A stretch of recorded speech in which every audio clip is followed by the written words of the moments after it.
Welcome to Movie Monday, where every Monday I tell you a movie you need to watch and sometimes not. Today we're talking about Freaky Tales.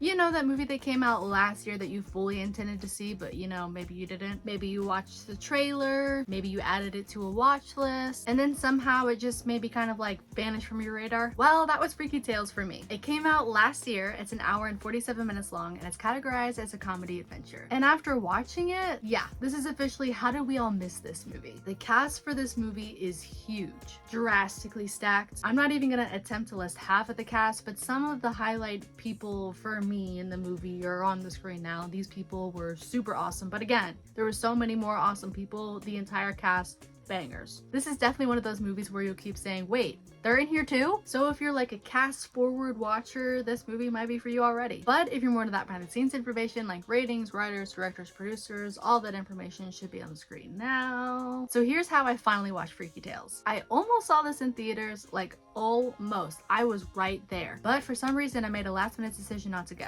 And now after watching it, I can confidently say, boy, was that such a mistake. Because this movie would have been electric in a theater. And it was only the other day that I ended up getting to it. I was with my friend. I just thought maybe this would be the vibe for the night. It just kind of felt right. I don't know. And within like minutes, I knew that I had missed something so good. I knew I had messed up by not seeing it in the theater. This movie is fun. Not like turn your brain off completely fun, but fun in a way that feels intentional and confident. It's chaotic, it's campy, it's definitely violent, but it also sneaks in some surprisingly serious moments without like losing the momentum. It knows exactly what kind of movie it is and it commits, and I definitely appreciate that from a movie. I love stories that paint a bigger picture, and I feel like this movie does that really well. There are a lot of moving parts. If you didn't know, this is an anthology style movie, which basically just means it's broken up in different chunks, but all of the chunks are like a part of the same world. But there's like a lot of moving parts, different characters, different tones, different mini stories. And at first you might wonder how it's all gonna kind of come together. There were even a few moments where I was like, okay, wait, does this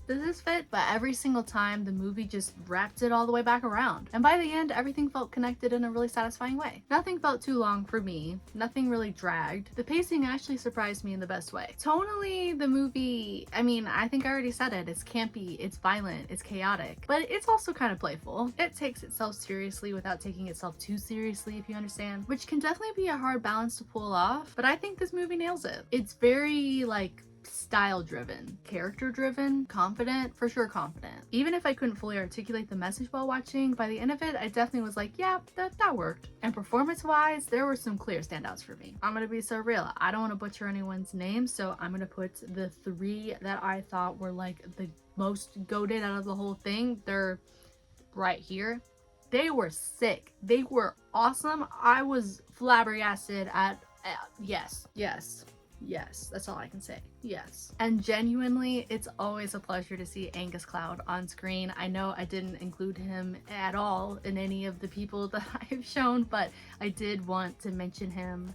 Every time I see him, I'm definitely like, but in the best way, of course. Do I think that the cast is the only reason this movie works? No, but they absolutely elevate it, and it gives the movie like even more, in my opinion. I think I know what it's about. What I took from it, it's a very anti-hate, anti-fascist movie. It's definitely not subtle about it, at least in my opinion. I don't think it's trying to be either though. This is not a movie that's asking you to like cry or self-reflect like at all. It's more about like the momentum, the energy, and watching bad people lose. Come on, who doesn't like that? And honestly, I think it would have been kind of weird if they took like a weird left turn and made it super emotional. I didn't need this movie to emotionally wreck me. I just wanted to have a good time, and I did. This movie is for people who like fun, chaos, punk rock, punk energy, stylish violence, and like righteous mayhem. This movie is not for people who are uncomfortable with violence, loud personalities, or movies that are very clear about what side they're on. It feels weird to say that, but I do feel like I need to say it. I streamed this at home with a friend, and I definitely would rewatch it. I'm pretty sure I gave Freaky Tales a 4 out of 5 on Letterboxd, and my biggest takeaway, that this is one of the most slept on movies from last year, and it deserves way more attention.